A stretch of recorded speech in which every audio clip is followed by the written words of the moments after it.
Kita mulai, karena ini sudah mulai banyak, saya mulai saja acara hari ini. Selamat datang para audiens,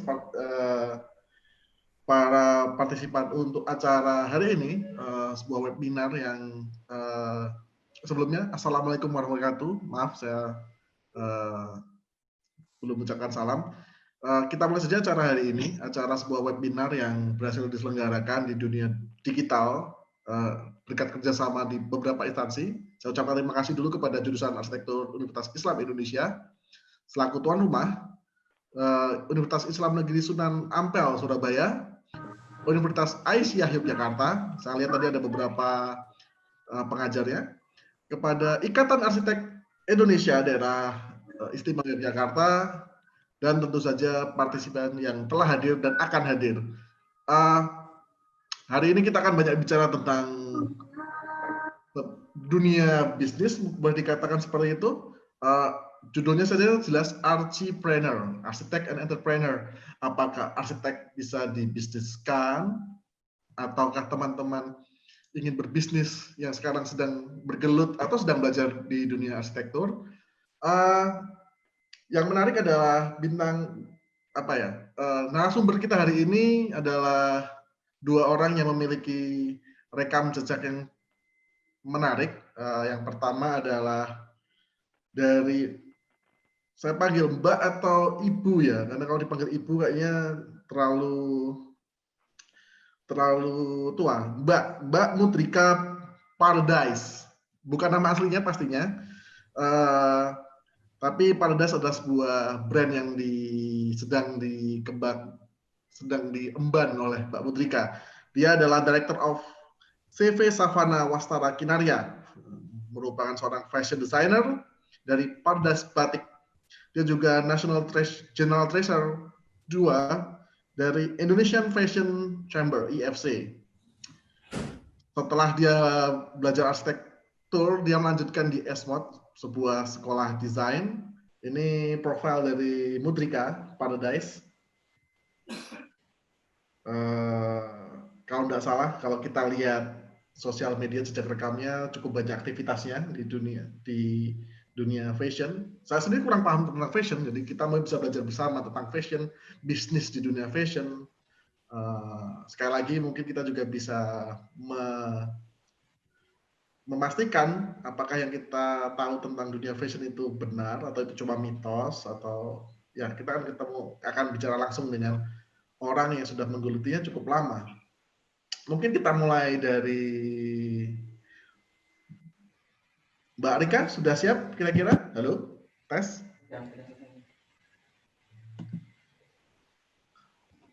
Assalamualaikum Mas Jeki. Ya. Assalamualaikum. Ya. Ya. Dengar ya suaranya ya? Ya, insya Allah kedengaran, suaranya cukup jelas.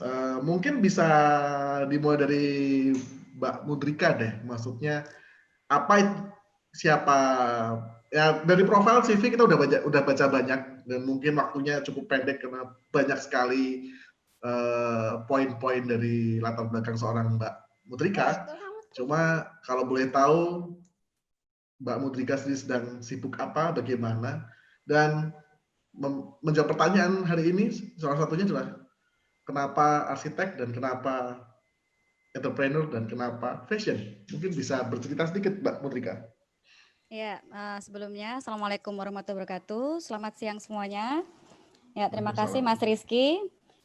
Saya ucapkan terima kasih kepada Arsitektur 2004 Connection ya atas inisiasinya dalam E8 Discussion Series. Juga terima kasih kepada Departemen Arsitektur Universitas Islam Indonesia selaku penyelenggara, Universitas Islam Negeri Sunan Ampel Surabaya, Universitas Aisyah Yogyakarta, Ikatan Arsitek Indonesia IAI Daerah Istimewa Yogyakarta, dan para partisipan yang telah hadir meluangkan waktu pada siang hari ini. Menjawab pertanyaan Mas Rizky ya, ini berawal dari basic keluarga saya yang memiliki usaha di bidang fashion ya. Kemudian saya ini termasuk anak yang berhasil dikompori gitu oleh keluarga untuk bisa belajar fashion setelah menyelesaikan S1. Nah, awalnya juga karena saya penasaran ya, karena dari kecil saya juga sudah berkecimpung gitu di usaha keluarga ini gitu. Dan ternyata setelah menjalaninya ya saya cukup enjoy gitu dan tertarik lebih dalam. Nah, ini saya mau cerita dikit ini Mas Rizky tentang Boleh. relationship-nya ya. Saya izin share screen dulu. Baik. Oke. Saya mau share nih tentang beberapa pandangan pertama ya. Memang pandangan pertama itu fashion dan arsitektur seperti berada di kutub yang berlawanan gitu. Seperti dua bidang artistik yang terpisah. Makanya saya sering tuh di komen habis lulus kok ke fashion gitu. Tapi kalau kita lihat lagi maka kita akan menemukan bahwa sebenarnya keduanya ini seperti dua sisi koin yang sama gitu. Yang saya rasakan ya persamaannya yang pertama bahwa fashion dan arsitektur itu memiliki titik asal yang sama, yaitu berawal dari tubuh manusia ya. Keduanya bertujuan untuk membuat perlindungan bagi manusia yang tentu itu mencerminkan bagaimana selera kita. Kemudian yang kedua adalah bahwa fashion memberikan definisi ruang pribadi. Ya seperti struktur arsitektur ya. Kalau struktur arsitektur itu kan lebih besar lah skalanya. Nah, baik fashion ataupun arsitektur ini sama-sama mengekspresikan ide-ide identitas pribadi, kemudian sosial, budaya gitu. Nah, lalu kedua bidang ini juga memiliki kesamaan dalam proses desain. Nah, ini yang saya rasakan banget untuk desain thinking-nya itu terasa sama gitu. Nah, tentunya juga dengan batas yang sama ya, yaitu bertujuan untuk menciptakan bentuk yang sempurna, estetis, fungsional gitu.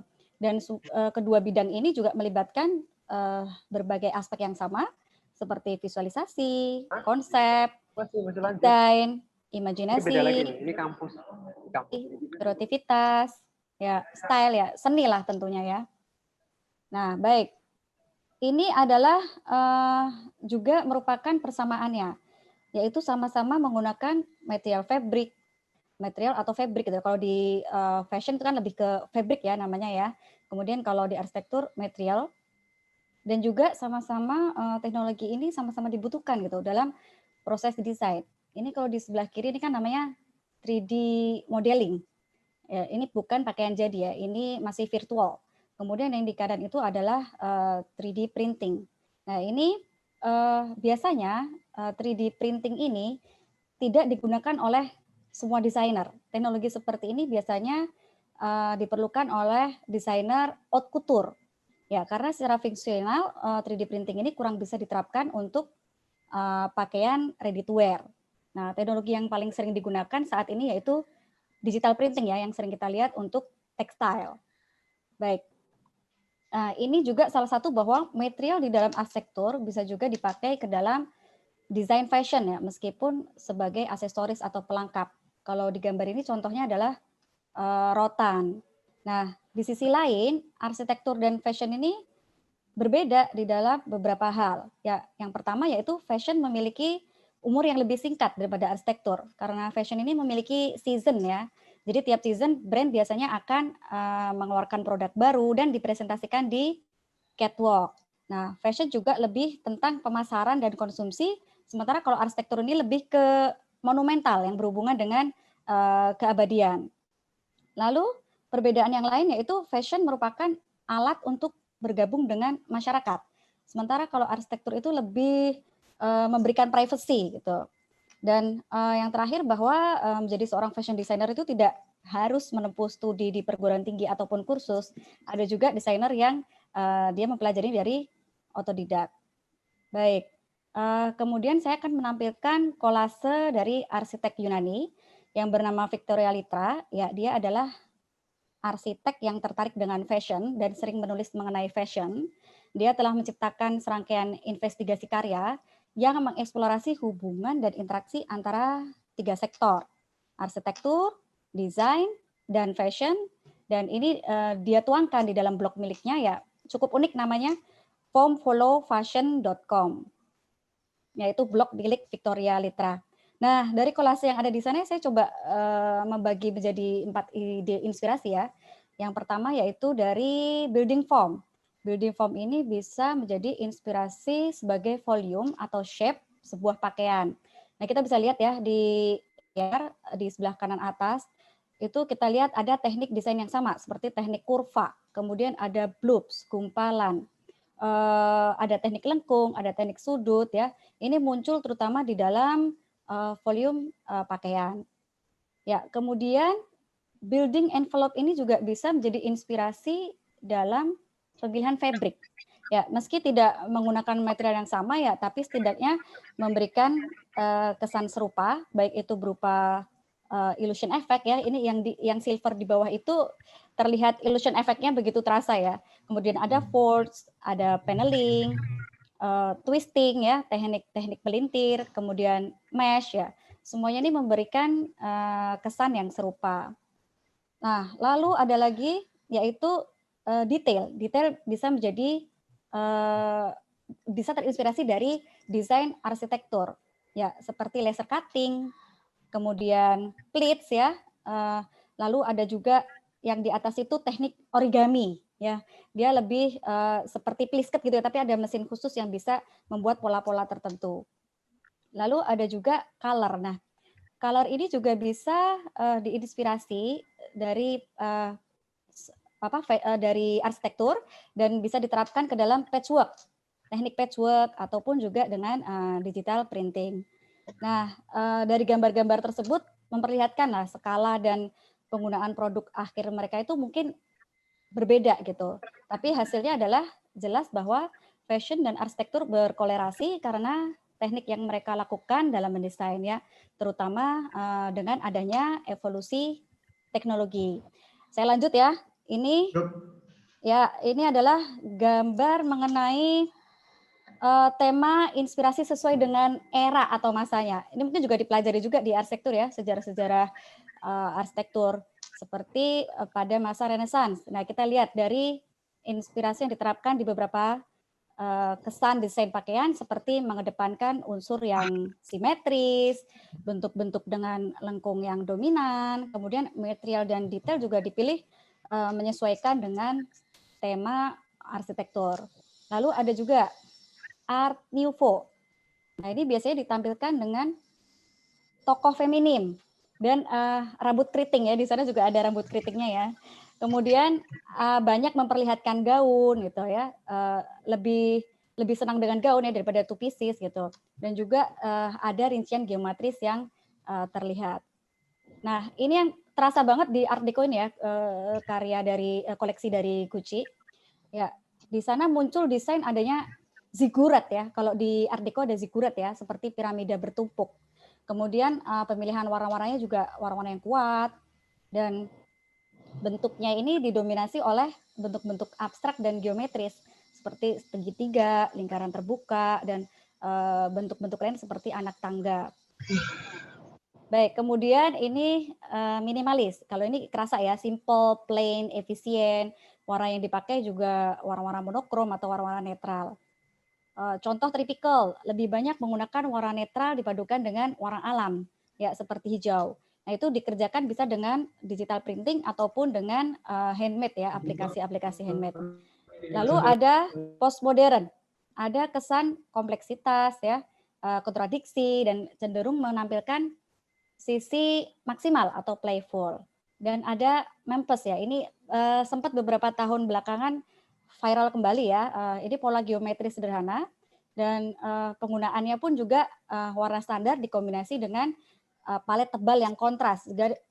Ada juga ciri khas garis hitam putih gitu, corak-corak abstrak.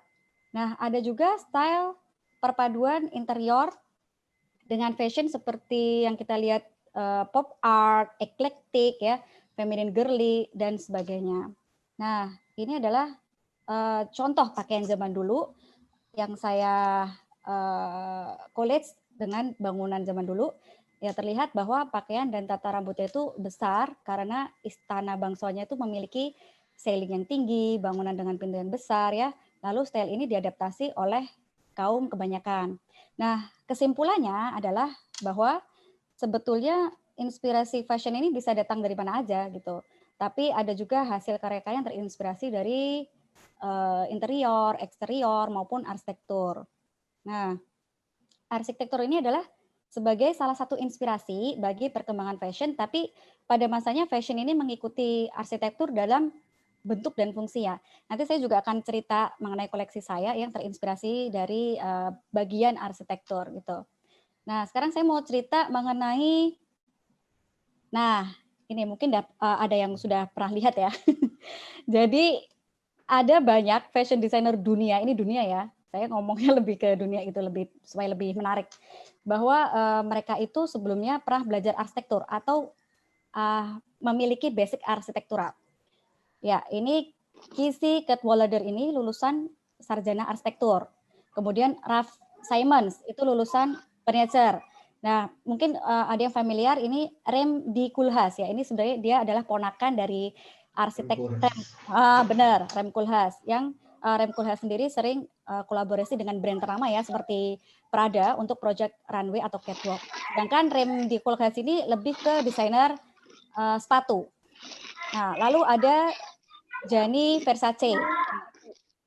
Gianni Versace ini pakainya ada yang dirancang dengan menggunakan bahan arsitektur seperti logam, plastik, kulit gitu ya.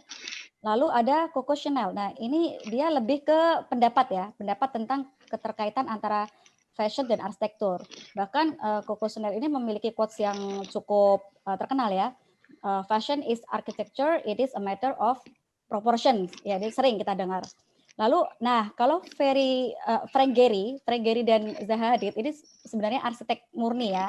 Hanya mereka pernah berkolaborasi dengan brand-brand fashion lainnya. Kemudian ada lagi yang desainer lain, Pierre Cardin, Pierre Balmain, dan juga Mary Catherine Zoya sama-sama pernah belajar arsitektur, tapi mereka nggak bertahan lama gitu. Mereka sama-sama memiliki karakter desain dengan siluet yang terstruktur, yang mencerminkan individu yang arsitektural. Nah, kalau yang desainer masa kini nih Virgil Abloh ya, ini cukup terkenal di brandnya dia ya. Dia ini desainer yang cukup berlian gitu. Dia memegang gelar master dalam bidang arsitektur dan yang menarik dia ini juga DJ musik gitu. Jadi dia bisa desain interior, bisa fashion dan dia juga bisa main musik. Virgil Abloh ini kalau boleh tahu brandnya Mbak Mudrika, karena setahu saya brandnya ini buat para partisipan sangat kenal sekali kalau tahu brandnya. Tahu brandnya cuma nggak tahu siapa di belakangnya. Ya sebenarnya posisi dia tuh saat ini ada dua ya. Saat ini dia posisinya sebagai Artistic Director Men's Collection di Louis Vuitton. Nah dan juga dia CEO untuk brand labelnya sendiri itu Off-White. Ya mungkin kalau anak-anak milenial sekarang ngerti lah Off-White ya, yang sedikit streetwear gitu.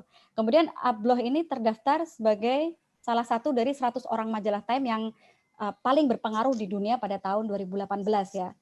Ya ini cukup luar biasa ya dia. Kemudian ada Carlos Garcia Velez. Nah, dia ini juga magister arsitektur, tapi dari Harvard.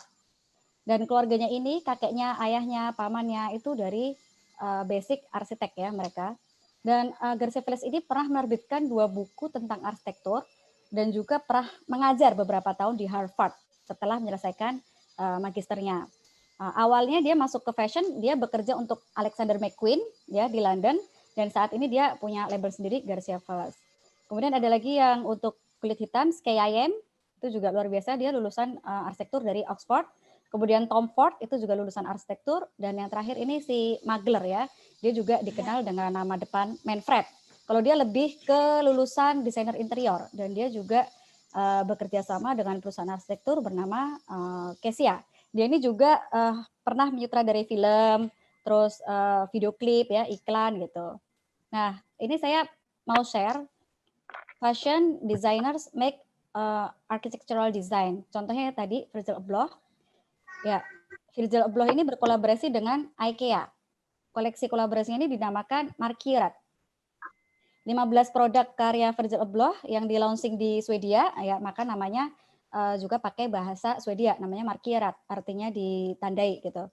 Nah, produk ini dijual sangat limited ya. Kita bisa beli satu aja dari 15 desain tersebut. Dan di Indonesia saya pernah baca artikel sudah tersedia di IKEA ya, di mana? Alam Sutra ya. Alam Sutra ya. Kemudian ada Palazzo Versace Dubai. Nah, ini adalah hotel bintang 7 di Dubai seluas 1,4 juta meter persegi. Hotel ini terdiri dari 215 kamar dan suite hotel serta 169 residen. Hotel ya. Halo? Halo. Ya, oke. Hotel ini mencerminkan gaya hidup Versace ya. Ruang dan lorong publiknya dirancang untuk memamerkan karya seni, patung, sketsa unggulan, dan artefak gaun Versace itu sendiri. Kita bisa lihat di gambar ya, interior untuk lobi juga dan kamar juga sudah terasa ya. Di interior hotel ini, furniture di kamar hotel itu juga dirancang khusus oleh Versace ya. Jadi nggak cuman arsitekturnya aja, tapi juga ke interiornya. Nah, ini mungkin banyak yang belum tahu ya. Ini saya juga cukup menarik ya, bahwa Frank Gehry ini pernah berkolaborasi dengan Louis Vuitton. Kita bisa lihat untuk bentuknya Gehry banget. Bang, saya mau bilang itu. Jadi ini karakter Frank Gehry ini muncul banget gitu di desain ini. Nah, mungkin yang ini sering ya orang lihat gitu ya, Zaha Hadid ya. Zaha Hadid ini banyak berkolaborasi dengan brand fashion ya. Ini saya ambil beberapa aja, sebenarnya banyak sekali ya. Ini ada Louis Vuitton, kemudian ada Melissa, Lacoste, Fendi, Adidas, dan beberapa desain jewelry ya seperti cincin gitu ya. Tapi ini saya sedikit aja. Kemudian ada juga bahwa fashion designers itu terinfluence dari arsitektur. Ya, kita muncul lagi di situ ada Balenciaga, kemudian Dolce & Gabbana, dan juga Chloe. Ya, lalu ada, nah ini yang cukup menarik ya, arsitektur desain terinfluence dari fashion. Ini bangunan The Dancing House ya, terinspirasi dari gaun di scene movie saat berdansa ya. Memang meskipun tampilannya lebih terlihat seperti bentuk orang gitu, tapi ide pertamanya ternyata dari gaun dansa, dan lagi-lagi nih Frank Gehry gitu. Ya, itu sih Mas Rizky kalau mengenai relationship dari dua bidang ini. Gitu. Ya, menarik sih. Sebelumnya saya mau menyampaikan pesan ke teman-teman peserta audiens, kalau mungkin karena tema kita hari ini tidak terlalu rigid formal, mungkin kita agak cukup casual, sehingga kalau teman-teman ada pertanyaan, silahkan saja diketik langsung ke chat. Kalau kira-kira pertanyaannya agak takut untuk diintip, bisa private chat ke saya sebagai moderator. Dan suasana kan saya, dan kita kan back and forth ya antara Mbak Mudrika dan nanti dengan Mas Diki. Tapi sebelumnya saya ingin sedikit bertanya. Tadi ada, kalau tidak salah Bu Rini tadi sempat bertanya, kualitas desain dalam fashion itu apa saja sih sebenarnya? Pertanyaan cukup panjang, tapi kalau saya simpulkan sih itu. Parameternya apa sih? Karena kalau di arsitektur kan ada kualitas bangunan, kenyamanan termal, keamanan, yang mata kuliah juga masing-masing 2 SKS istilahnya. Kalau di fashion itu apa? Karena menariknya adalah saya sedikit menambahkan kalau Frank Gehry juga ada karya lain, kalau nggak salah judulnya The Goat. Kemarin sempat diskusi, ternyata ada bangunan satu lagi, Mbak Mutrika, juga terinspirasi dari lekukan fabric. Dan juga selain tadi ada channel yang bikin quote tentang arsitek dan fashion, ternyata ada arsitek juga yang bikin quote tentang fashion ternyata. Kalau tidak salah itu Toyo itu pernah bilang, I think of architecture as a piece of clothing to wrap around human being. Jadi pada akhirnya arsitek dan fashion bisa dibilang ya sangat berdekatan ya. Ya, berkolerasi ya. Ya, pertanyaan berikutnya ini agak nyambung, yaitu buat Mbak Mudrika sendiri di industri fashion, apakah punya belakang arsitektur itu menjadi pembeda atau tidak? Ya itu jelas ya. Yang saya rasakan yang pertama ya saat belajar ya, saya nggak kaget gitu dengan basic-basic yang sudah pernah saya pelajari di perkuliahan arsitektur gitu ya.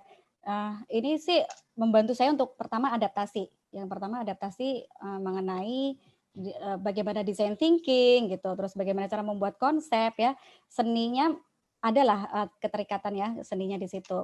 Kemudian kalau untuk membuat koleksi jelas dari cara berpikir ya, atau cara pandang dalam berpikir itu kita fungsional dan estetika ini saya lumayan membantu gitu dari bidang basic dari bidang arsitektur gitu sih Mas. Jadi sangat membantulah untuk proses design thinking. Kalau terkait pertanyaan Bu Rini tadi, ini Oh ya, ya kualitas parameter ya, desain, ya yang menentukan desain itu bagus atau enggak gimana? Karena saya yakin para audiens kebingungan di dunia fashion karena mulai dari baju yang kayak kaos sederhana sampai yang babaliot lah istilahnya gitu. Kalau yang di catwalk itu kan jungkir balik. Iya benar. Mungkin itu nanti saya bisa share lagi ya untuk grafik ya. Bahwa sebenarnya di dalam fashion itu levelnya banyak gitu. Jadi marketnya juga banyak gitu. Coba saya cek dulu untuk matriksnya sambil menjawab pertanyaan Bu Rini ya. Nah, oke. Ya. Nah, yang pertama parameter itu ya jelas kalau kualitas jahitan, kemudian kualitas cutting itu sudah dari awal sudah tidak perlu dipertanyakan ya, itu sudah harus bisa dipelajari lebih awal sebelum mendesain. Jadi saya pun sendiri itu di sekolah di Esmod itu juga belajar gimana caranya jahit gitu, gimana cara bikin pola gitu, baru belajar desain. Tapi ada juga yang dia bisa mendesain tapi tidak bisa membuat pakaian seperti menjahit ya, itu kembali ke taste ya, kembali ke taste. Nah, kemudian kita bicara mengenai tadi ya level fashion ya. Ini adalah contoh level fashion yang dikaitkan dengan fast fashion dan slow fashion. Tapi kita bahas untuk levelnya aja ya. Dari bawah itu ada basic atau fashion commodity. Ini contohnya seperti kaos kaki, kemudian underwear gitu ya. Lalu ada mass market fashion ya. Ini dia sebagai fashion trend adaptor gitu. Kemudian ada brand. Ini brand-brand mass market fashion yang sering kita lihat, baik itu ada beberapa ada di mall gitu. Kemudian di atasnya lagi ready to wear, yaitu bahasa Prancis ya, tapi itu artinya ada ready to wear, kemudian ada couture dan ada haute couture. Nah, beberapa dari level ini memiliki beberapa market tersendiri. Kita bisa lihat poin 6 dan poin 7 di kanan. Ada quantity dan ada customer base. Kemudian ada grafik diagonal ya. Kalau di arah kanan, di arah yang poin 6 dan 7 itu arah anak panahnya arahnya ke atas. Ya, kemudian ini menunjukkan bahwa setiap level itu naik, maka customer base atau kuantitinya itu semakin rendah. Nah, itulah artinya bahwa setiap level itu memiliki jumlah customer base yang berbeda. Misalkan haute couture ini memiliki customer base yang relatif rendah, kuantiti produk yang dijual juga relatif rendah. Nah, itu mengapa mereka itu sangat segmented ya terhadap marketnya, dan masing-masing dari level ini juga memiliki memiliki standar masing-masing gitu. Misalkan mulai dari ready to wear sampai haute couture ini juga punya 6 style gitu, dan seperti feminin, kemudian ada elegan gitu, lalu ada avant-garde ya. Nah, konsep desain itu disesuaikan dari style masing-masing produk yang mereka jual gitu Mas Rizky. Jadi apakah itu sesuai atau tidak, itu kita lihat lagi dari konsep produk ini story-nya gimana gitu ya. Tapi yang terpenting adalah kenyamanan dan estetika itu ya, kenyamanan untuk dipakai. Nah, itu lebih ke fungsional, itu sudah tidak bisa dibahas lagi di desain, yaitu harus sudah lulus dulu gitu sebelum kita bicara mengenai desain. Nah, selebihnya ya kita kembali lagi ke konsep dan desainnya, apakah itu sesuai dengan style yang mereka pilih, kemudian story-nya bagaimana ya. Oke, nah balik lagi, kita akan masuk ke segmen di mana kita kan bicara masalah bukan lagi arsitek dan musik dan fashion, tapi bagaimana nih Bung Diki sama Mbak Mutrika, mungkin Mbak Mutrika banyak nih yang bisa disampaikan tentang berkarir. Tadi ada yang bertanya, harus ngapain sih kalau masuk ke dunia yang non arsitektur, padahal saya belajar arsitektur, saya pengen jadi apa, harus ngapain dulu sih sebenarnya. Pengalamannya dua narasumber ini bagaimana ketika lulus lalu menginjakkan kaki di dunia yang orang bilang, loh kok jadi musisi ya, loh kok jadi fashion designer, padahal kan arsitek gitu. Kalau lihat gelarnya ST kok. Ini mungkin bisa Mbak Mudrika mungkin bisa mencoba bercerita. Ini ada beberapa yang menanyakan hal yang seperti itu, karena ini menarik juga sih.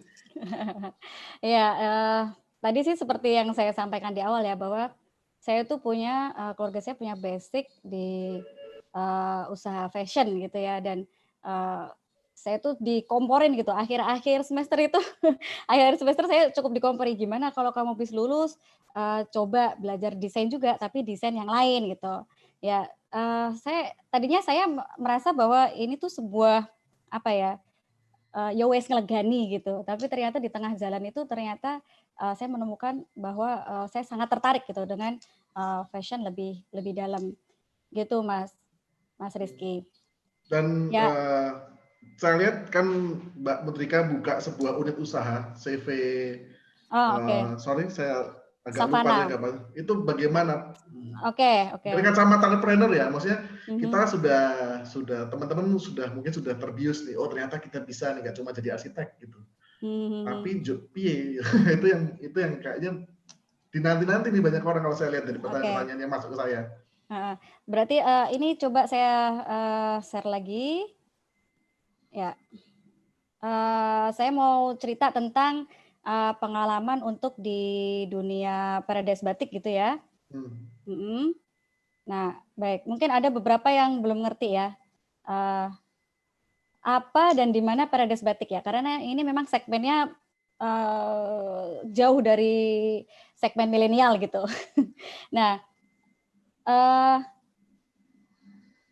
baik, Paradise Batik ini adalah sebuah usaha, ya, sebuah usaha di bidang, fashion ya, dia ini, memiliki 3 cabang ya saat ini ya. Cabangnya itu ada di Jogja, yaitu di Kota Gede, kemudian ada di Semarang dan juga ada di, Malang. Nah, ini, usaha ini itu, dia lebih segmennya itu lebih ke, baby boomer sampai dengan, generasi Y, ya.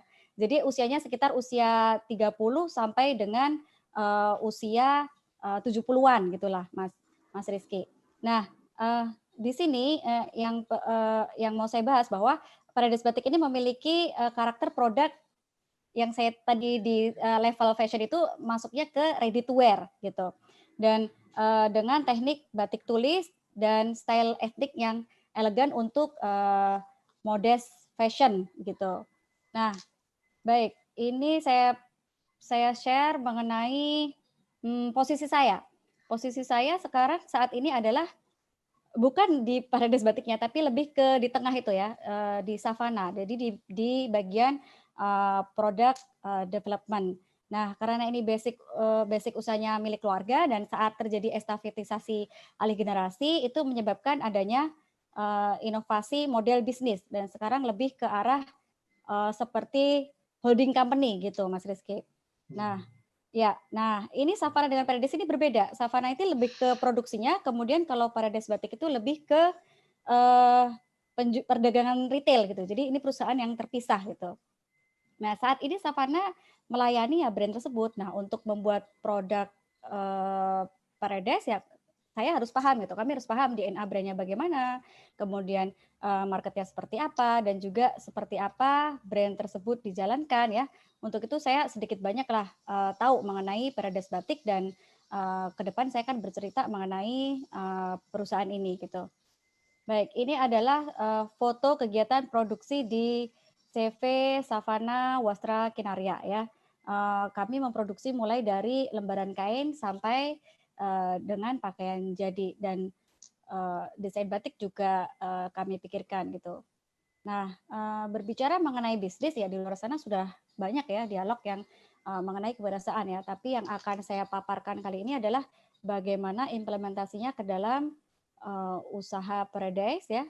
Ada 6 aspek yang sudah diterapkan, dalam memaintain perusahaan, di antaranya yaitu product quality, yaitu pasti ya. Fashion merupakan, industri yang terbesar gitu saat ini dan memiliki level kompetisi yang cukup tinggi dan untuk itu kita butuh product differentiation, atau kalau di fashion designer itu ada istilah DNA brand, ya seperti namanya DNA gitu. Jadi kita butuh gen sebagai pembeda dari brand lainnya. Nah, DNA brand ini bisa juga kita lihat dari fabric quality-nya, kemudian cutting dan jahitan, desain pattern ya, dan juga desain style-nya seperti apa gitu. Nah, lalu ada inovasi. Ya, ini tentu setiap perusahaan akan membuat inovasi. Ada berbagai macam inovasi ya di dalam perusahaan, seperti inovasi produk, yaitu yang saya lakukan. Kemudian ada inovasi model bisnis ya, seperti tadi yang sudah kami lakukan, yaitu membuat perusahaan seperti holding company. Kemudian model bisnis ini sebaiknya memang tertulis. Ya, gunanya apa? Ya itu sehingga kita bisa lebih mudah gitu ke depannya untuk dievaluasi. Kemudian lalu ada inovasi proses, inovasi organisasi, inovasi pelayanan, atau service innovation ya. Nah, ini biasa yang dibutuhkan oleh perusahaan retail ataupun jasa, dan juga banyak lagi inovasi-inovasi yang lainnya. Kemudian customer relationship management. Nah, tagline pelayanan Paredes itu yaitu melayani dengan hati seperti keluarga, dan ini menjadi slogan setiap briefing pagi di sebelum bekerja gitu. Dalam memaintain customer ya, Paradis melakukan create customer profile atau mengumpulkan database gitu. Minimal telepon dan email. Kemudian ada connections dan engagement ya, serta personal service. Nah, kalau ini sih tentunya disesuaikan ya dengan perilaku customer masing-masing, dan ternyata customer Paradise itu lebih nyaman dilayani secara personal ya. Kalau kita lihat ya dari usia mereka memang lebih senang dilayani gitu ya. Kalau anak milenial mungkin lebih senang swalayan gitu, lebih senang milih-milih sendiri gitu. Nah, ini mulai dari memilih pakaian, kemudian mencoba di fitting room, sampai dengan di kasir itu dilayani secara personal. Kemudian human resource management. Nah, di sini poinnya adalah brand menjadikan SDM itu sebagai aset gitu menuju sukses. Ya, implementasinya ya dengan mengadakan general meeting secara rutin, kemudian memfasilitasi training untuk pengembangan diri SDM, memberikan apresiasi, kinship at work ya, kekeluargaan, dan lebih ke aspek spiritual gitu. Lalu ada juga branding and marketing strategy. Nah, ya ini disesuaikan lagi dengan model bisnis. Dalam hal ini kan brand sebagai retailer. Nah, branding ini bagaimana mengemas perusahaan menjadi sebuah brand yang lekat dengan masyarakat ya. Dan brand ini bukanlah sekedar logo perusahaan gitu, tapi melainkan apa yang kita katakan itu harus sama dengan mereka atau masyarakat itu katakan. Jadi ada imbal balik dari ikhtiar yang sudah dilakukan oleh si brand. Nah, implementasinya yaitu dengan pemasangan billboard, lalu partisipasi di fashion event, memberikan giveaway program, mengadakan seasonal promotion, atau pengembangan digital platform, penawaran membership, dan juga influencer marketing ini juga cukup menentukan. Nah, setelah dilakukan semua ikhtiar ini ya, aspek selanjutnya yang dilakukan ya dengan bertawakal ya, menyerahkan semua kepada Yang Maha Kuasa. Ini step yang sudah diimplementasikan oleh Paradise Batik, gitu Mas Rizky.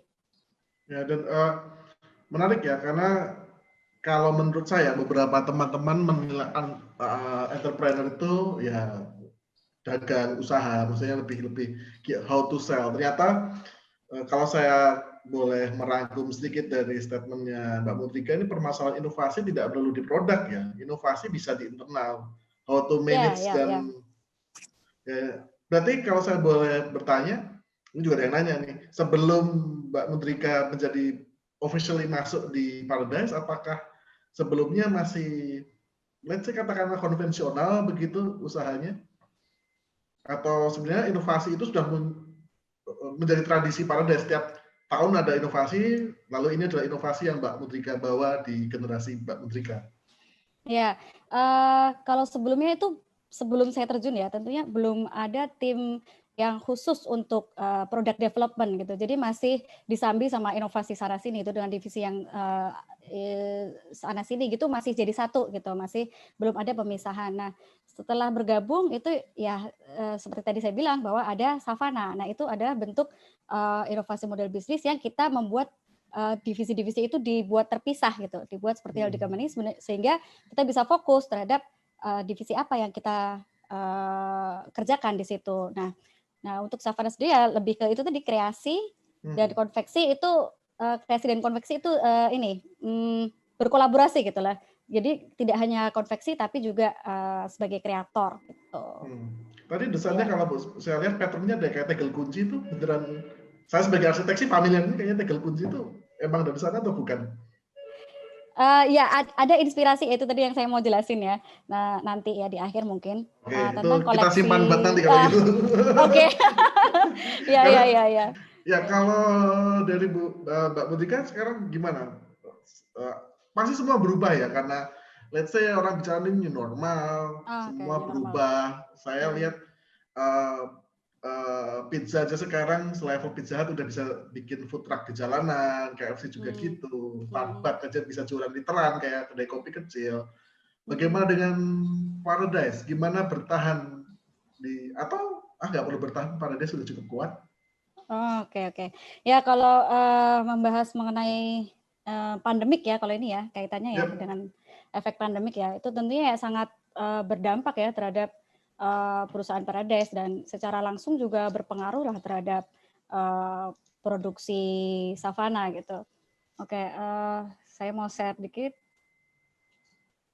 Ya, oke. Kalau masalah pandemi ini sebenarnya kita new normal ya. Masalah new normal ini sebenarnya kita juga belum tahu sih dan belum ada kepastian ya bagaimana wujud new normal ini gitu. Bagaimana mempersiapkan diri untuk beradaptasi, bentuknya seperti apa itu juga belum pasti dan ini juga masih 3 bulan ya kita menghadapi kondisi baru dan mungkin akan terus berkembang sampai sejauh mana pandemi ini berjalan. Nah, catatan buat kita sih bahwa new normal ini bukan berarti pandemik ini sudah berakhir ya. Saya lebih nyaman sih mengatakan bahwa ini adalah era transisi new normal dan untuk bisa bertahan ya kita dituntut untuk pinter-pinternya beradaptasi dengan keadaan baru ini. Dan saya juga masih dalam tahap beradaptasi nih Mas Rizky nih, masih wait and see dengan keadaan transisi ini. Nah, karena ini kalau saya motong, karena sebagai pengusaha sebenarnya yang ditakutkan itu sebenarnya bukan ada masalah tapi ketidakpastian ya. Ya awalnya gitu ya karena kemarin masih dalam tahap adaptasi, dia masih bingung mau ngapain gitu. Nah tapi kalau semakin kesini sih udah 3 bulan kita sudah mulai menata diri ya. Ya ini contoh saya share ini contoh matriks yang awal kali kami buka gitu ya. Matriks dari Roland Berger. Nah ini menggambarkan 2 hal bahwa bagian ke kanan itu adalah industri yang terpukul ya karena fixed assetnya tinggi. Contohnya adalah airline, kemudian hotel, dan travel and tourism gitu.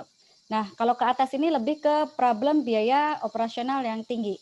Nah, Paradise itu kan sebagai retailer ya. Nah, retail ini berada di tengah-tengah. Dan retail pada awal pandemi itu bingung gitu dan serba salah. Kalau travel dan tourism itu kan nggak bingung ya, sudah clear lah problemnya. Mereka udah paham gitu situasi bisnisnya itu nggak akan lancar dalam beberapa bulan ke depan. Jadi mereka bisa cut for everything gitu. Nah kalau retail itu mereka mensikapinya beda-beda gitu. Ada yang sebagian tutup, gerainya tutup, ada yang buka tapi dengan produk baru, ada juga yang merambah ke online ya. Meskipun secara penjualan tuh masih di bawah harapan gitu. Nah kemudian yang dilakukan ya yang pertama ya kita harus mengetahui lah di mana perusahaan kita berdiri saat ini.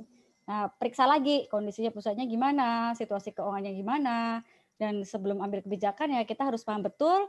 Dan di awal pandemi ini sebenarnya persiapannya lebih ke mental gitu, Mas Rizky. Jadi persiapan mental itu lebih terasa diutamakan dibanding persiapan pengembangan bisnis itu.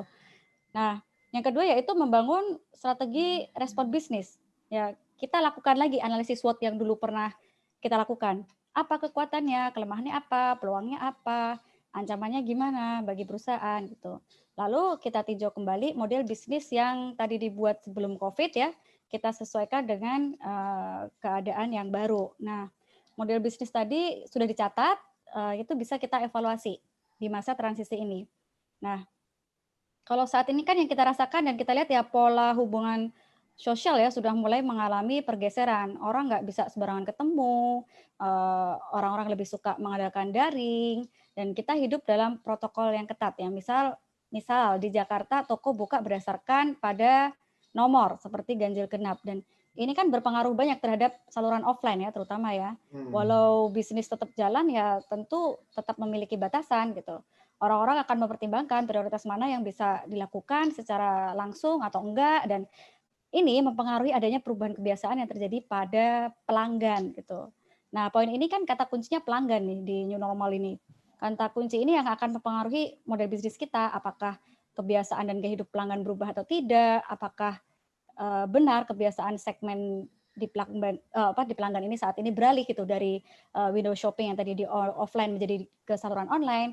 Dan ada juga yang biasanya membeli 10 baju sekaligus yang saat ini pun juga pasti akan menguranginya gitu. Nah, lalu kita pikir lagi, apakah kelebihan, kita cek lagi kelebihan produk kita sesuai nggak dengan konsumen saat ini? Apakah mereka masih butuh pakaian keren gitu untuk keluar rumah? Bagaimana menjangkau mereka secara online? Bagaimana cara berkomunikasi dengan mereka? Nah, ini perlu dicermati lebih dalam lagi gitu di awal, karena pelanggan adalah pusat perhatian setiap brand dan akan mempengaruhi banyak aspek dalam kebijakan bisnis secara keseluruhan gitu, baik itu mulai dari desain produk, distribusi, strategi marketing dan lain sebagainya. Nah, setelah melakukan riset dan peninjauan tadi itu, lalu kita lakukan eksekusi ke penentuan detailnya. Nah, ini eksekusi yang sudah dilakukan ya, barangkali bisa menginspirasi yang lain. Yang pertama yaitu menuju empathic brand. Nah, ini tidak hanya dilakukan saat pandemik ya. Sebenarnya di hari-hari biasa pun juga, di era-era biasa pun juga bisa gitu dipakai. Nah, strategi marketing asertif itu nantinya akan lebih powerful gitu ke depannya. Nah, Paradise Peduli telah melakukan kolaborasi dengan ACT ya, Aksi Cepat Tanggap, dalam pengadaan kecil-kecilan lah seperti wastafel portable gitu di daerah terdekat cabang pusat di kota gede, di pasar kota gede. Nah, selain itu perusahaan juga mengutamakan untuk membantu karyawan dan warga sekitar baik berupa sembako, kemudian vitamin, masker. Nah, selain itu juga ada inisiasi karyawan ya, perusahaan membentuk Satgas Covid yang berupa bantuan tunai serta aksi cepat tanggap jika ada keluarga karyawan yang terduga Covid. Nah, tentunya sih niatan awal ini adalah membantu, tapi ternyata setelah dilakukan ini dapat membentuk empathic brand gitu terhadap perusahaan. The more we give ya the more we get gitu. Brand harus bisa memberikan kemanfaatan ya, tidak melulu kemanfaatan bisnis tapi juga kemanfaatan sosial. Kemudian go efisien. Nah, karena kebiasaan pelanggan yang berubah dalam daya beli tadi ya, setelah riset tadi, maka ini mempengaruhi stok dagangan yang menumpuk, dan ini berdampak pada penjadwalan produksi di savana. Dan untuk alasan efisiensi ya, sejak Lebaran kami membatasi jumlah karyawan dan sebagian lainnya masih diliburkan. Nah, selain itu juga beberapa cabang store juga sempat tutup sementara gitu. Dan juga Paradise memperpendek jam operasional karena untuk retailer memang lebih banyak mempertimbangkan ke situ ya, ke biaya operasional ya, seperti listrik, kemudian SPG gitu dan sebagainya. Nah, 2 poin product development atau is it time to go online. Nah, ini saya munculkan matriks lagi ya dari Pak Alex. Ya, beliau dari bagian dari economics. Kemudian di sini ada 2 pendekatan solutif ya untuk mencoba survive di era new normal. Yang pertama yaitu dengan existing product menuju ke menciptakan new product dengan membuat produk yang relevan dengan pandemik, produk yang relevan dengan orang-orang yang ada di rumah. Nah, kemudian yang kedua adalah yaitu dengan pendekatan new market, yaitu dengan mencari customers online, mencari ekspansi target gitu dari segi geografik atau demografiknya. Nah, dari matriks tersebut kan terlihat ya bahwa low value retailer itu akan lebih memilih ke arah kanan, ke arah product development. Sedangkan untuk high value retailer seperti otomotif, elektronik itu akan lebih memilih kepada market development. Menurut penelitian itu menurut pengamatannya si Pak Alex ini jarang ada yang melakukan pengembangan keduanya sekaligus ya, karena ini cukup sulit. Kalau ada yang melakukan ya bisa disebut company yang diversification. Nah, ini kaitannya dengan masa transisi saat ini. Nah, masa-masa ini tuh banyak bermunculan new customer behavior gitu. Awal pandemik konsumen akan bergeser dalam mengonsumsi barang yang tadinya wants kembali ke needs. Jadi turun tuh ke bawah ke dasar piramid ya. Nah, di sini saatnya brand itu merasa lebih tepat memilih langkah untuk product development ya. Tentunya yang memiliki nilai gitu. Ya contoh yang memiliki nilai ya kita membuat produk yang lebih murah, lebih mudah dijangkau gitu. Tapi nggak murahan gitu. Nah kalau produk murahan itu ya contohnya dengan menurunkan kualitas yang sudah biasa kita terapkan gitu supaya harga jualnya lebih rendah. Nah ini kita perlu cek lagi apakah segmen kita suka dengan barang murahan karena tidak semua pelanggan itu senang dengan barang murahan. Oke. Nah merchandising saat awal pandemik itu yang dilakukan dengan product bundling ya dengan menawarkan paket varian produk yang berisi produk esensial seperti masker, juga hand sanitizer gitu ya. Nah, bundling ini telah menjadi strategi yang efektif itu untuk menguntungkan di berbagai keadaan ya, terutama saat pandemik yang juga barengan kemarin dengan waktu Lebaran ya. Jadi paket-paket seperti produk bundling ini banyak diminati untuk hamper Lebaran juga gitu. Nah, itu untuk create of product di awal pandemik. Dan di awal pandemik juga Parades memberikan promo ya, free shipping untuk semua pembelian. Nah, kemudian selain itu Parades juga masih tetap mempertahankan existing product gitu yang non essentials. Yaitu dengan melakukan apa? Ya ini dengan melakukan konsolidasi dan market penetration, yaitu dengan memberikan diskon yang lebih banyak gitu. Ini adalah upaya untuk mempertahankan revenue dan cash flow. Jadi ini adalah yang sudah dilakukan ya dengan menawarkan lebih banyak small package dan heavy discount. Nah, alhamdulillah sih untuk saat ini sudah ada perkembangan ya. Orang-orang sudah mulai berkurang gitu dalam ketakutan. Dan mereka udah berani keluar rumah gitu ya, meskipun dengan protokol dan batasan-batasan tertentu gitu. Retail offline juga sudah mulai sedikit demi sedikit dikunjungi ya. Ya meskipun penjualan masih di bawah dari yang diharapkan lah gitu. Nah, kemudian time to go online ya belum bisa gitu dimaksimalkan dalam masa transisi selama 3 bulan ini ya. Ya karena tadi ya Parades fokus pada product development. Ya sampai 3 bulan ini ya kontribusi terbanyak ya masih dari offline channel. Nah, selama masa pandemik Parades juga membuat tim baru gitu, tim khusus untuk pelayanan secara daring. Sebenarnya lebih tepat ke semi offline lah, konvensional gitu. Karena ekspansi perusahaannya masih melayaninya lewat WhatsApp, belum dengan sistem IT sepenuhnya. Nah, juga disesuaikan dengan lifestyle customers gitu.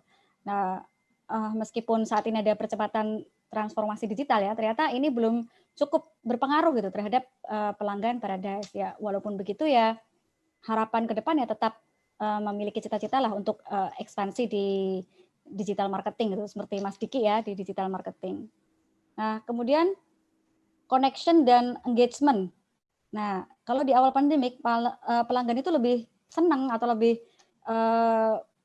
lebih tersentuh gitu dengan sekedar ditanyakan bagaimana kabarnya, bagaimana keadaannya ya. Ini yang lebih dibutuhkan adalah perhatian, bukan hanya sekedar hard selling gitu. Ya. Dan juga disinilah peran adanya database yang tadi udah dikumpulkan sebelum adanya COVID ya. Memang rata-rata kelemahan di retailer itu adalah mereka malas untuk merapikan database gitu. Dan ternyata di saat-saat seperti ini kan bermanfaat ya untuk bisa menjangkau komunikasi dengan customer. Nah, oke, ini juga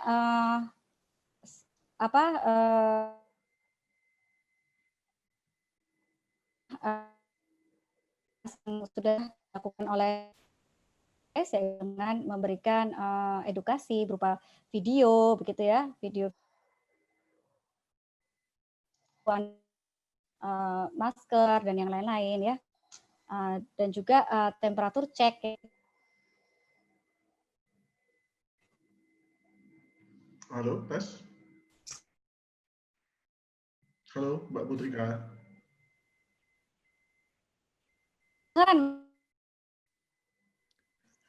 Sinyal. Ya, Halo? agak terputus Ya. seperti ya, agak terputus Oke. seperti ini. Sampai ya oke, saya lanjutin ya. Oke, Ya, ya. next aja. Nah, kemudian langkah berikutnya yaitu ya tentu ya mau religious gitu. Nah, perusahaan menambahkan spiritual value dalam value proposition-nya di tengah masyarakat yang sekarang semakin religius. Nah, dengan begitu ya brand bisa menciptakan spiritual connection gitu dengan konsumen sehingga menjadi solusi bagi konsumen dengan memberikan ketentraman atau peace of mind. Nah, bagian dari more religious ini adalah perusahaan menyadari bahwa bisnis bukan sekedar untung rugi, tapi juga surga dan neraka. Ya, dengan melakukan bisnis dengan etika yang baik, yang sesuai dengan rule-rule syariat agama, menjalankan bisnis dengan dinamis, mencari keberkahan gitu ya, dan kemudian tidak lupa membayar pekerja sebelum keringat kering. Nah, kalimat-kalimat ini relevan lah dengan kondisi saat ini ya. Kacamata saya juga harus diperlebar gitu dalam memandang supaya lebih luas sehingga empati juga bisa bermain, ikhtiar juga bisa memiliki nilai, dan yang diharapkan ya usaha ini tetap bisa berjalan dan mendapatkan keberkahan yang lebih gitu sih Mas untuk yang sudah dilakukan saat pandemik dan transisi menuju ke new normal gitu. Ya, menarik sih karena pada akhirnya juga saya pikir semua usaha melakukan hal bukan serupa ya, sedang melakukan sesuatu untuk bertahan dan bisa terus maju.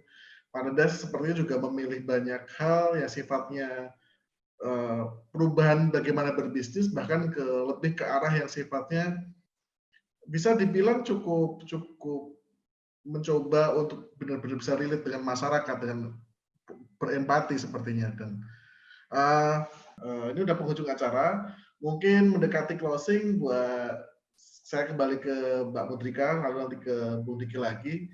Tentang pertama mungkin boleh dong satu, kalau Bung Diki tadi udah pamer beberapa karya, mungkin Mbak Putrika juga ada yang mau di-sharing tentang karyanya, dan juga mungkin tidak bisa dibilang tips dan trik ya, karena mungkin akan sangat klise sekali, tapi mungkin bisa ya semacam motivasi lah untuk teman-teman yang sekarang pengen berentrepreneur.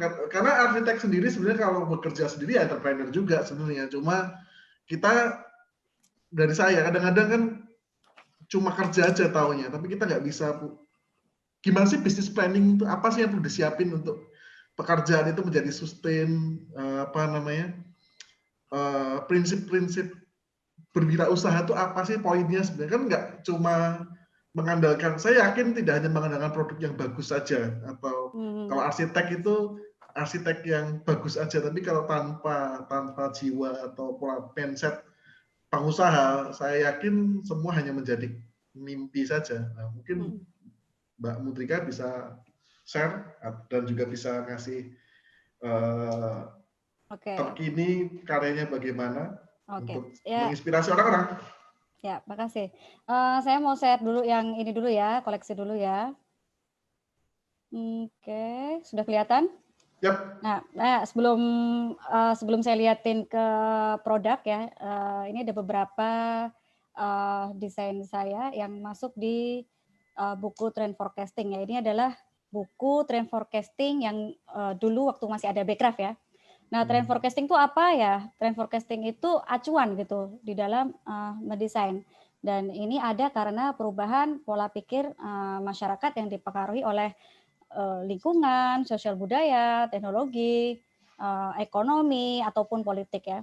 Nah, trend forecast itu sebenarnya bisa kita dapetin dari mana aja ya, seperti trend stop, tapi juga untuk mengaksesnya lebih dalam ya dengan berbayar. Nah, inilah banyak sekali manfaat kenapa ya saya tahu seperti Mas Diki ya, itu juga dia pebisnis tapi dia juga aktif di beberapa asosiasi atau organisasi. Nah, inilah pentingnya connection ya untuk beberapa para pelaku industri gitu, dan salah satu manfaatnya saya tergabung di asosiasi atau organisasi seperti Indonesia Fashion Chamber itu adalah dengan adanya trend forecasting ini. Ya, advisory dan member IFC itu pernah dalam bagian dalam tim pembuatan Indonesia Fashion Trend untuk 5 aspek. untuk fashion ready to wear, modest fashion, produk, interior, dan juga tekstil. Nah, ini adalah contoh, ini adalah mood board ya, namanya ini mood board. Ini bagian dalam design thinking ya, dibuat supaya konsep desain nantinya tidak keluar dari tema. Ada gambar sumber inspirasi, ada kemudian ada 5 kata kunci yang muncul, dan juga ada palet warna yang nantinya akan muncul di koleksi. Nah, ini adalah setelah tadi design thinking jadinya bajunya seperti ini. Inspirasinya yaitu dari trend forecasting 2017-2018 ya, mengambil gaya Postmo. Yang koleksi ini mengeksplor motif stripe, kemudian tren fashion saat itu juga muncul lagi dengan tampilan baru ready to wear yang lebih segar tapi tetap memberikan kesan bermain dan menyenangkan. Kemudian yang kedua inspirasinya yang sama-sama juga berbau-bau arsitektur yaitu tegel kunci yang tadi sempat dibahas Mas Rizky ya. Nah, ini mengacu pada trend forecasting 2018-2019. Dan di tengah gempuran era modernisasi, tegel kunci diangkat untuk mempertahankan unsur klasik Indonesia dalam fashion yang unik. Ya, ini dulu mungkin kita ingat ya beberapa tahun belakangan sempat trending lagi gitu tegel kunci itu ya. Nah, ini prosesnya yaitu dengan batik tulis dan juga batik cap. Nah, dan ini adalah salah satu kolase dari kegiatan fashion event yang pernah saya lakukan, yaitu di Muslim Fashion Festival, kemudian di Jakarta Fashion Week, dan juga beberapa di Malang Fashion Trend. Baik, untuk tadi ya Mas, bukan tips sih sebenarnya, apa ya, ya insight lah buat teman-teman gitu ya, bahwa di dalam bisnis ini ya yang menurut pengalaman ya ada 4 yang bisa saya berikan insight, yaitu yang pertama sabar dalam proses, kemudian gigih dalam menghadapi tantangan ya, karena di dalam di dalam bisnis ini pasti nanti semakin tinggi pohon angin akan semakin kencang gitu dalam menerpanya. Nah, ini harus butuh kegigihan. Selain kesabaran juga butuh kegigihan di dalam menghadapi tantangan. Kemudian juga berlari dalam inovasi seperti tadi yang dilakukan Mas Diki. Kalau di musik juga harus ada haki gitu atau hak cipta gitu ya, karena di luar itu banyak juga yang mungkin memakai musiknya seperti siapa tadi KKI ya itu. Nah itulah gunanya kita inovasi di situ. Kita harus berlari supaya follower itu jangan sampai mudah dalam menangkap kita gitu. Dan yang terakhir yang menjadikan kerja sebagai ibadah, itu sih esensi yang paling penting ya di dalam berwirausaha. Gitu sih Mas Rizky. Oke, poin penting dan semuanya sepertinya poin yang ternyata sederhana, cuma kita kadang-kadang suka underestimate sabar, progress kalau bergerak, dan sedikit merangkumnya awal juga mungkin kemampuan menganalisa pasar, dalam tanda kutip membaca posisi juga sepertinya penting. Dan sekali lagi saya ingin berterima kasih kepada dua narasumber yang sudah mau meluangkan waktunya berbagi cerita dan bisa mengunjungi sosial medianya atau untuk bertanya lebih lanjut. Saya yakin masih banyak pertanyaan dari rekan-rekan sekalian, dan insight-nya saya pikir atau untuk bikin single boleh lah. Ya. Tetap ya. Seragam juga boleh. Masuk ke situ ya. Itu adalah tips terakhir dari teman-teman narasumber. Terakhir, betul. Jangan malu jual diri. In the good way ya jual dirinya. Saya juga belajar banyak dari teman-teman karena saya sendiri juga ingin merintis sesuatu, dan semoga ini juga begitu buat teman-teman audiens yang lain. Sekali lagi terima kasih pada Bung Diki, Mbak Mudrika atas waktunya, insight-nya, sedikit mengorek.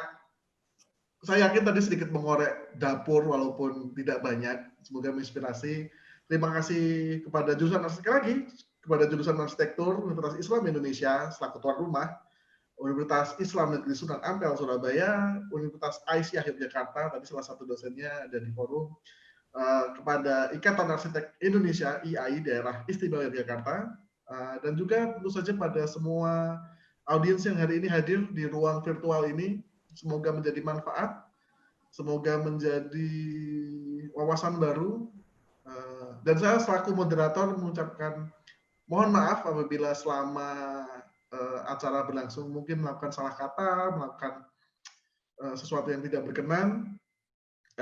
Kepada narasumber maupun audiens mungkin ada pertanyaan yang terlewat, saya mohon maaf apabila ada, karena cukup banyak yang private saya juga lumayan banyak. Kepada operator mungkin bisa disiapkan untuk closingnya, Mas Nasrul. Akhirul kalam, wassalamualaikum warahmatullahi wabarakatuh. Terima kasih semuanya. Waalaikumsalam warahmatullahi wabarakatuh.